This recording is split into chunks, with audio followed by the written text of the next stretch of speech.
It is here in Switzerland that the cocoa bean turned into the chocolate that we know today. But most importantly, they invented the conching machine, the most important machine in the making process of chocolate. It makes chocolate smoother, sweeter, and creamier. But what else makes sweet chocolate so distinctive? Well, today we're going to see how this turns into this. The beans are from the Forastero variety, which has a powerful taste of chocolate with no flowery aromas, a favorite for the Swiss. Favarger in Geneva sources his cacao beans from Ghana, where they are fermented and left to dry in the sun to bring out their full flavor. Once the beans make it to the factory, which I know is a bit loud, the shells are broken so François can inspect the beans. Et donc là, Une guillotine voilà, une guillotine. sur les fêtes. C'est exactement pareil. Ouais, le casser à moitié, on peut voir dedans. Voilà, et vous sentez un peu une acidité. Parce qu'elles ont des couleurs différentes, ça veut dire quelque chose? Ça veut exactement dire ça. Vous voyez, on voit quelques fèves violettes. Dans la fermentation, dans le bac, il y en a certaines qui ne sont pas chauffées, qui ont mal fermenté. Brown color beans are ideal, while the violet ones are more acidic. But not all the acidic beans are tossed out.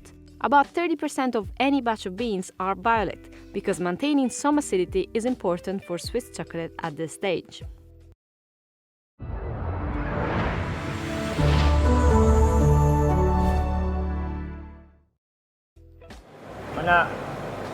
C'est quand même très acide. After they're cleaned, here 300 kilos of cacao beans are roasted in the cylinder at 135 degrees.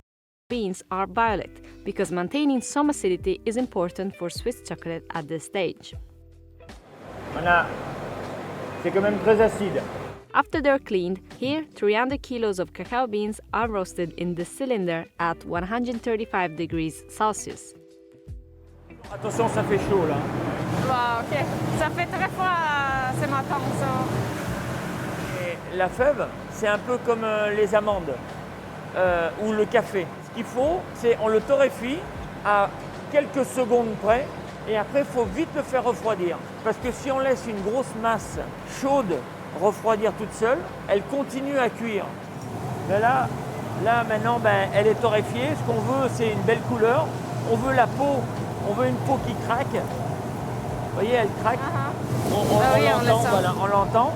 Elle craque. Et ce qu'on veut surtout, on le voit à l'intérieur, c'est qu'elle soit bien torréfiée à l'intérieur. Et donc elle amorce déjà une belle couleur de chocolat. Et l'odeur, surtout c'est l'odeur. C'est vraiment l'odeur du chocolat. On va garder quand même beaucoup d'acidité quand même. Hein. Mais toujours, mais avec les goûts avec la chaleur de la torréfaction, voilà. On donne un peu plus l'impression du chocolat, voilà, d'un brasse qui est chaud. Mais là, il n'y a pas de sucre. Hein. C'est un fruit qui n'a pas de sucre. Hein. Regardez comme elle est belle. On a déjà la couleur du chocolat. At the end of the roasting, the cocoa nibs should separate easily from the shell, called the husk. To do that, Favarger uses this machine from 1937. It works by cracking the beans and then blowing away the husks with a fan. François takes us to another level of the chocolate factory. Here, the nibs that we have just extracted are being ground. The grinding process actually starts to change the composition of the cacao bean, which is mostly made up of fiber and fat. In the raw bean, the fiber coats the fat. At the end of the whole making process, it will be the fat coating the fiber, creating a silky smooth chocolate. Ça écrase ça. Et ça descend comme une pâte. Ça fait comme une pâte. Donc on voit la matière grasse. Elle ne bouge pas sur la cuillère. Non, elle est encore. Il y a beaucoup de fibres. Et il y a encore beaucoup de matière grasse emprisonnée dans la fibre. Et donc c'est encore trop épais.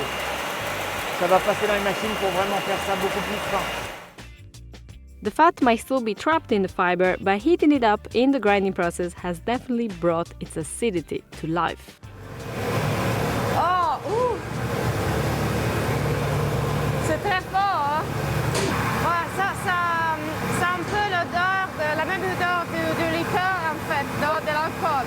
On appelle la liqueur de cacao d'ailleurs. The liquor form marks the end of a lonely road for our chocolate. This mixer contains about 750 kilos of chocolate liquor, powdered milk, and sugar. The Swiss first combined milk with chocolate in 1875, but they learned it was better not to use liquid milk because the liquid and the fat do not bind. So they opted for powdered milk, giving chocolate a smoother texture.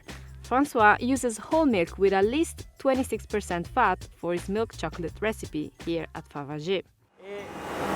Et encore dans les fibres, on voit encore les grains de sucre, on voit encore beaucoup de... Voilà, vous voyez les grains de sucre. Donc ça ne ressemble pas du tout à un chocolat encore. Bah, les goûts, On se rapproche. Et en fait, je sens qu'il y a du lait, qu'il y a les sucres. C'est beaucoup différent de ce que nous avons goûté avant. Mais il y a toujours un peu d'acidité. C'est toujours un peu amer. The conveyor belt is leading our chocolate to a roller. This is yet another step to refine the paste. They measure the size of the tiny particles of fiber in the paste down to the micron, which is 1,000th of a millimeter. The tiny particles in our chocolate paste are now at 300 microns, and the goal is to refine them to as little as 18 with these rollers. The way to know if the chocolate is at the right micron level is a fluidity test. Here, Hervé is mixing it with paraffin for the test. Et là, on est... Là-bas, on était à 300 microns. Ça s'affine. Et ça commence à avoir la même texture de chocolat que je connais. Here we go, 18 microns. The paste is perfect to go ahead with the conching. Before the machine was invented, chocolate makers struggled to give chocolate a velvety texture, and instead their final product was coarse and dry. Now conching works with a combination of grinding and mixing movements. It's done in 2 stages in 2 different conching machines. In the first one, the chocolate is still dry and almost looks like a powder.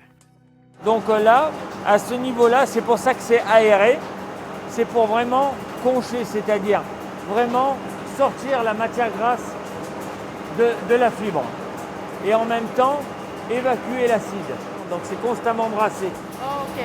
Voilà, et toujours chaude. Sinon, ça bloque. Il faut que ce soit chaud, mais pas trop chaud. Pourquoi? Parce que trop chaud, ça cuirait la poudre de lait. La caséine de la poudre de lait. Et si on la cuit trop, elle va avoir le goût de miel ou de caramel. In the second conching machine, the acidity is removed and the fat is extracted from the fiber, making the paste smoother. In total, the conching can last from 8 hours up to a whole day, depending on how the paste responds. Voilà. Donc là, vous voyez, la masse, elle est plastique. Oui. Elle est élastique. After conching, the paste will still be a bit thick. So, based on its fluidity, Hervé will run another test and add some cocoa butter. Cocoa butter is nothing more than the fat we've been talking about this whole time. The chocolate conches for another 40 minutes and then it's ready. But just to make sure that the fat is coating the fiber the way we want it to, let's run another fluidity test. Pour moi, le test de fluidité est passé. Le test est passé là, c'est bon?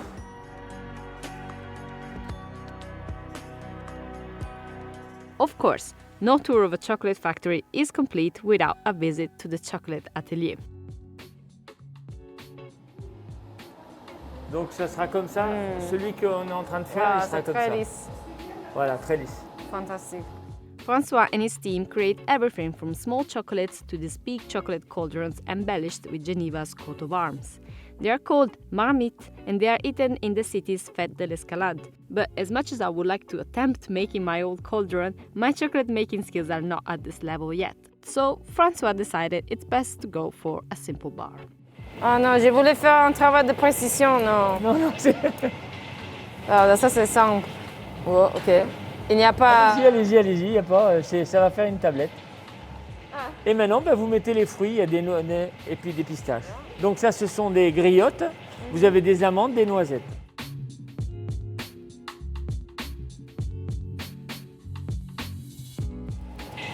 Ouh.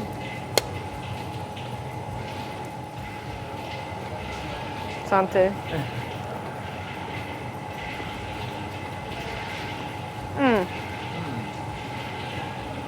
J'ai mis beaucoup. Hein. Ouais. J'adore le goût de chocolat au lait. C'est vraiment différent de ce auquel je suis habituée. Normalement, le chocolat au lait, on goûte beaucoup le sucre, le lait. Mais ici, c'est vraiment un goût plus doux. Peut-être que c'est le lait entier, non? Je sais pas, c'est propre à la Suisse, on aime bien ce chocolat. J'aime beaucoup. Et comme vous disiez, c'est vraiment lisse sur le palais, il n'y a rien du tout. Je suis très satisfait de ma chocolatière. Merci.